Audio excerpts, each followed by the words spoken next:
Salut Stéphane, donc petite vidéo pour te montrer l'état d'avancement du programme. Alors, je vais aller dans Sales Order.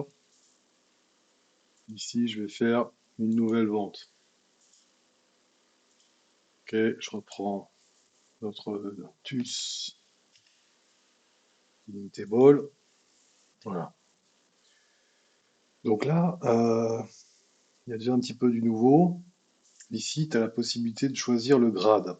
Alors, comment ça fonctionne? Je vais ouvrir une nouvelle fenêtre. Euh, alors, l'idée, c'est que tu vas avoir des matériaux, tu vas avoir des génériques où tu vas pouvoir définir un grade. Alors, je te montre, par exemple, on va aller dans la fourniture occasion, plus 341. Voilà.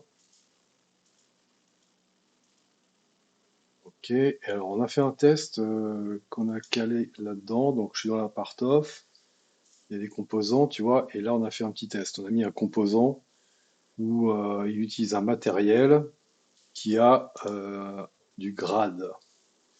Alors ce matériel, c'est le Laminated Tech 80. Alors, je vais l'ouvrir. Le générique, matériel. Donc, ça, on va faire comme ça. Hop, voilà. Donc, c'est lui. Alors, du coup, lui, il va exister en plusieurs grades. Alors, comment on fait pour définir le grade? Eh bien, tout simplement, on va faire des bill of material. Donc là, je clique ici. Et tu vois, j'ai une bill of material ici pour décrire le grade A et une autre pour décrire le grade B. Donc si je vais dans la première, ici, donc j'utilise euh, un matériel ici différent. Donc c'est celui-là, je l'ai appelé la Minetti 80 grade A. Et l'autre, eh ben, c'est pareil, sauf que c'est un autre matériel, j'utilise un autre matériel. Donc du coup, au niveau de ta commande ici, quand tu vas choisir le grade A, eh ben, Odoo, il va récupérer dans toute la nomenclature, il va récupérer tous les produits qui utilisent le grade A. Et si tu choisis grade B, bah, il va utiliser tous les produits qui utilisent le grade B. Donc on avait dit la dernière fois, tu vas pas te faire des tripes du style à utiliser la moitié avec du grade A, l'autre moitié avec du grade B. Donc voilà. Donc ce que fait le programme, c'est que quand tu choisis ton meuble ici, il va checker dans toutes les bill of matériel, voir s'il y a du grade. Et si jamais il y a du grade, il vient te les proposer ici. Tu vois, là, il propose que 2 parce qu'il n'y a que 2 grades. Mais si tu avais mis 10 grades, tu aurais A, B, C, D, E, F, etc. Ok, donc là, je vais choisir par exemple le grade A, bah, mettons le grade B, et puis je vais mettre ma quantité, donc je vais mettre 100, et je confirme. Voilà, donc j'enregistre ça. Alors, document type, ouais, faut mettre un truc. Voilà. Voilà, donc ça, c'est la première chose. Alors ensuite, qu'est-ce qu'on a? On a ce petit bouton ici, Explode. Donc ça va te servir, par exemple, si tu veux balancer une partie de la prod à un prestataire et puis l'autre partie à quelqu'un d'autre. Alors on va le faire ici. Donc on va dire, tu vas choisir ton partenaire, tu vois, donc c'est beaucoup plus facile que la dernière fois. Ici, tu vas dire, ok, c'est IC Prod qui vont faire 60. Et puis là, tu vas dire, alors au passage, tu vois, le truc, il va chercher juste les, euh, les contractors que tu peux avoir. Alors comment il trouve les contractors? Bah, c'est tout simple, il va dans les work centers et puis il regarde la liste des contracteurs qu'il y a là-dedans. Donc t'as pas besoin de dire que un tel est un contracteur ou pas. À partir du moment où ça apparaît dans les work centers, il sait que c'est un contractor. Donc là, on va dire Sogimad, bah, il va prendre le reste, 40. Voilà, donc Create Production Order. Donc quand je vais faire ça, le programme, il va ouvrir donc toute la nomenclature et il va essayer de refiler, quand il a le choix, il va refiler tout ce qu'il peut à ICProd, et puis l'autre partie ici à Sugiman. Ok, donc je fais Create Production Order. Voilà, et là je peux aller regarder maintenant comment c'est préparé. Tu vois, j'en ai ici 60 pour ICProd et donc 40 pour Sugiman. Donc là je peux ouvrir. Alors si j'ai toujours du rouge ici, c'est parce que à un moment donné j'ai du choix. Donc, il faut définir certains trucs. Donc là, je regarde. Alors, j'ai toujours ce jointer qui apparaît ici. C'est le seul qui me donne le choix. Alors, pourquoi le jointer il apparaît? Bah, tout simplement, c'est parce que le jointer, t'as pas mis de contractor, de subcontractor. Donc, il peut pas choisir.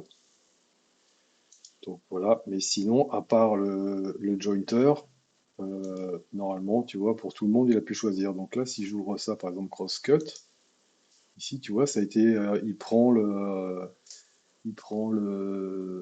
work center de ICProd. D'accord? Donc maintenant, si j'ouvre l'autre ici, Sogiman, toc, j'ouvre ça, je développe, ok, ça, je développe, oh, il y a pas ah oui, les opérations sont là, hop, voilà.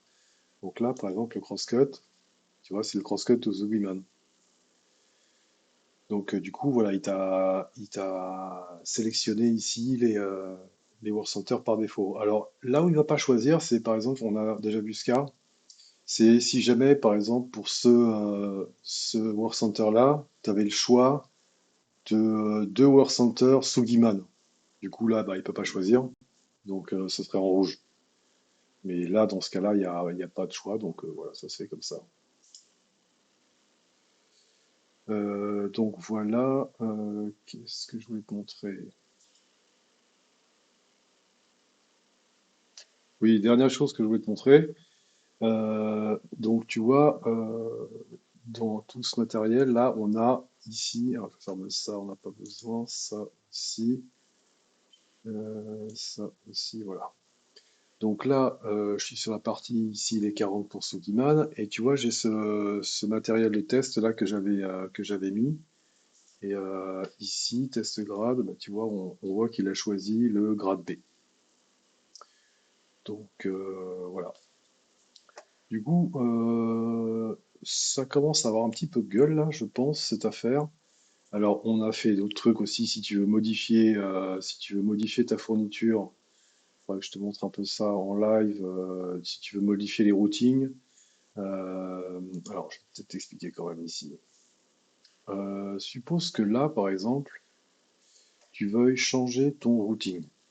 Tu vois, là, je suis dans la fourniture, toc, premier composant ici, je veux changer mon routing. Donc, je vais ouvrir ça. Alors, déjà, je peux pas l'ouvrir, tu vois, parce que je dois faire un unlock.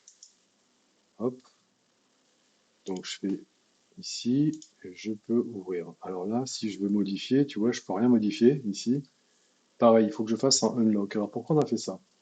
Parce que, tu vois, ça, ce sont des routings génériques. Donc c'est possible que ce soit utilisé dans plein de trucs. Tu vois, par exemple, ici, on a rajouté ça. Là, tu sais que ça, tu l'utilises dans deux composites.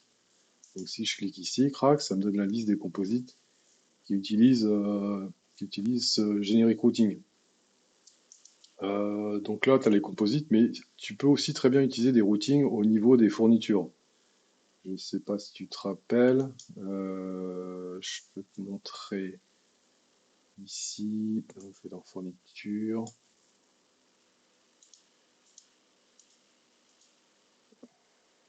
Noctus 340, c'est pas celui-là.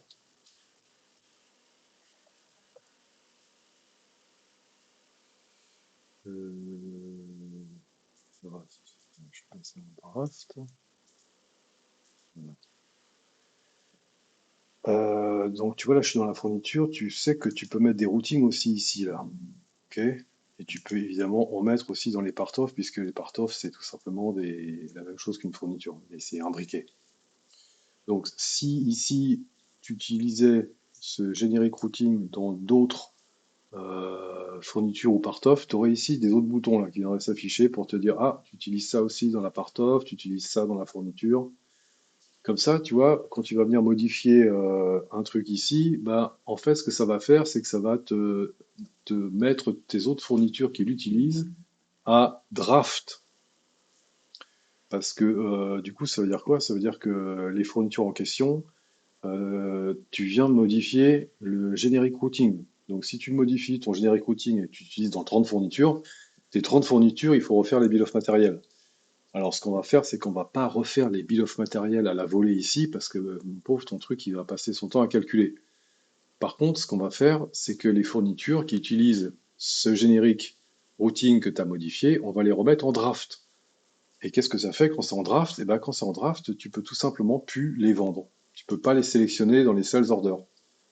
Ok?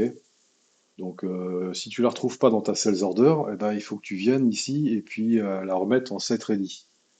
Donc ici, moi, si jamais je viens modifier, si je veux modifier un routing ici, je fais unlock. Donc quand tu fais unlock, le programme il sait que là, tu vas modifier le truc. Par conséquent, il va aller dans ce que je viens de dire, dans toutes les fournitures, il va te les mettre en draft. Une fois que tu as fini tes modifs, donc peut-être tu vires des trucs, tu changes l'ordre ou peu importe, tu modifies des quantités. Voilà, une fois que tu as fait tes modifs, tu lock. Et du coup, quand tu as fait ça, bah, ta fourniture, tu vois, donc là, elle est en draft. Et pareil pour celle du dessus. Donc à ce moment-là, tu fais ta fourniture, une fois que tu as fait ta modif, tu lock, tu la mets en set ready, hop, voilà, tu peux revenir à l'autre ici, lock, set ready, et après il te suffit de revenir ici et de faire hop ce petit bouton pour faire un rafraîchir et mettre à jour ce tableau ici. Voilà, donc ça c'est pas mal. Donc du coup, maintenant que ça a un peu de gueule, alors il faut que tu le testes, bien sûr. Il faudra peut-être qu'on le revoie aussi ensemble. Alors il y avait aussi cette histoire de template l'autre fois. Donc tu vois, quand tu vas ouvrir ici ces lignes-là, tu peux venir changer des trucs. Tu peux venir choisir différents. Quand tu as le choix, ici, tu peux venir choisir différents. Par exemple, le jointer. Bah, le jointer, il a personne. Euh, Jointer, euh, jointer. Ah non, c'est pas qu'il a personne, c'est qu'il en a plein, justement. Ok. Donc tu peux venir en sélectionner ici. Donc j'en mets 10 par exemple. Ici, j'en mets 30. Ok, je valide. Et voilà. Donc tu vois, il va sélectionner le truc comme ça. Oui, alors en fait, si tu peux pas le faire, oui, voilà, c'est ce que je disais tout à l'heure, en fait. Si tu peux pas choisir, si le truc est encore rouge comme ça, c'est parce qu'au niveau du jointer, en fait, il y a trop de choix. Tu vois, ici, il y a des Sugiman. Alors, normalement, il y en avait deux des Sugiman. En tout cas, des IC Prod, il y en a plein. Donc, ah voilà, c'est ça, Sugiman. Tu vois, regarde. Ça, c'est l'arnaque ici, parce qu'il y a écrit IC Prod Jointer, mais en fait, c'est un Sugiman. Et là, pareil, tu as un Sugiman. Donc, en fait, le programme, il n'a pas pu t'affecter le Sugiman parce que tu as deux Work Center Sugiman. Donc, il ne sait pas lequel tu veux choisir. Et de la même manière, quand tu as choisi plus haut d'envoyer 60 unités à IC Prod, et bien pareil, tu as plein de Work Center IC Prod ici. Donc là, il ne va pas savoir lequel tu vas utiliser. Enfin, c'est plein de Work Center Jointer IC Prod. Donc, du coup, il ne sait pas lequel, voilà. Donc, c'est pour ça que c'est à toi de venir choisir. Bref, une fois que tu as choisi et puis que tu es OK, on a toujours ce système ici, une fois que c'est validé, ce système ici qui te permet de sauvegarder la configuration que tu auras faite. Tu pourras faire ici, hop, tu lui donnes un nom, et puis tu sauvegardes la configuration que tu auras choisie. Comme ça, tu pourras la réutiliser après en venant ici, sélectionner tes trucs. Voilà, donc bon, ça mérite d'être testé, bien sûr. Mais voilà, donc là, je pense qu'on va pouvoir commencer, comme je te disais dans mon message, à rentrer un peu plus de fournitures et on va pouvoir commencer à former ton gars sur ça. Et nous, maintenant, ce qu'on va faire, ce qu'on va commencer à regarder, c'est qu'est-ce qui se passe après, tu vois. Une fois que tu as choisi tes trucs, que tout est nickel, que tout est vert, ensuite tu vas bah, lancer la prod. Donc ici, on n'a pas encore vérifié, mais il faut regarder un petit peu qu'est-ce qui se passe avec tous les ordres de manufacture et savoir si ça te convient. Donc on va d'abord faire nous des checks et puis après je te présenterai ça. Voilà à peu près pour les avancées sur ce projet.